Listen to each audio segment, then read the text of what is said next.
চলে আসলাম বন্যা দুর্ভিক্ষিত মানুষের লাইভে ভিডিও নিয়ে। আসসালামু আলাইকুম গাইস, দেখছেন যে যে জায়গা থেকে আমাদের ভিডিওটি দেখছেন সবাইকে আন্তরিক শুভেচ্ছা অভিনন্দন। আশা করি ভালো আছেন। তো আজকে ওলামা ও যুব কাফালার পক্ষ থেকে আমরা এখানে আসলাম। তো দেখেন বন্যার যে পরিস্থিতি আপনারা দেখতে পাচ্ছেন লাইভে এবং অনেক ভিডিওতে দেখছেন যে পরিস্থিতি পাশে আগে পিছিয়ে পারি। আমরাও এখনো সবার এ পর্যন্ত ভিজা আপনারা জানেনই।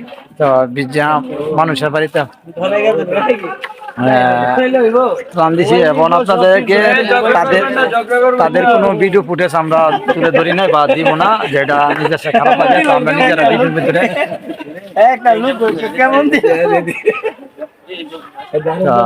দেখতে পাচ্ছেন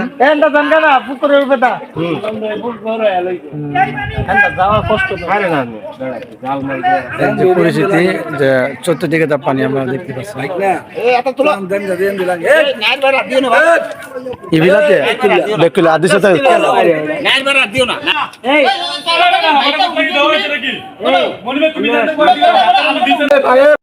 আপনারা দেখছেন যে বন্যা দুর্গত মানুষের পাশে আমাদের যে ওলামা যুব কাফালা নৌকা মাঝিকে নিয়ে এবং আমরা প্রত্যেকটি বাড়ি বাড়িতে এবং যেসব মানুষের বন্যা দুর্গত মানুষের আপনারা অনেকে ত্রাণ দিয়ে আসেন বাড়ির সাইডে বাইডে নদীর আশপাশ, যেই নদীর পাশে মানুষে যাওয়া যায় না, আমরা ট্রলার দিয়ে এবং আমাদের নিজস্ব ট্রলার ভাড়া করে এবং আরেকটি গাড়ি দিয়ে ভ্রমণ করে আবার আরেকটা ট্রলার ভাড়া করে ওপরে ভিতরে যে গ্রামের ভিতরে মানুষ, এই অঞ্চলে মানুষের যারা ত্রাণ পায় নাই, আমরা এই ত্রাণ তাদের কাছে পৌঁছানোর জন্য আমরা দুইটি নৌকা আমরা রিজার্ভ করলাম এখানে এসে। এবং আপনারা জানেন যে গাড়ি নিয়ে এই যে পানির অবস্থা, মানুষ আমাদের সংগঠনের লোক বাড়ি বাড়ি গিয়ে আমরা মাল তাদেরকে ত্রাণ দিচ্ছি। এবং আমরা জানেন ত্রাণ দেওয়ার সময় আমি প্রত্যেক ভিডিওতে বলেছি কোনো লোকের ছবি বা ভিডিও ফুটেজ আমরা দিই না, খালি এটুক দিতেছি আমরা যে কাজ করতেছি আপনাদেরকে উৎসাহ দিতেছি। যারা কাজ করবেন, যারা আসবেন তাদের পাশে খালি শুধু তাদের বন্যা দুর্গত মানুষের কতটুক ক্ষয়ক্ষতি হয়েছে এতটুক ধরার জন্য যে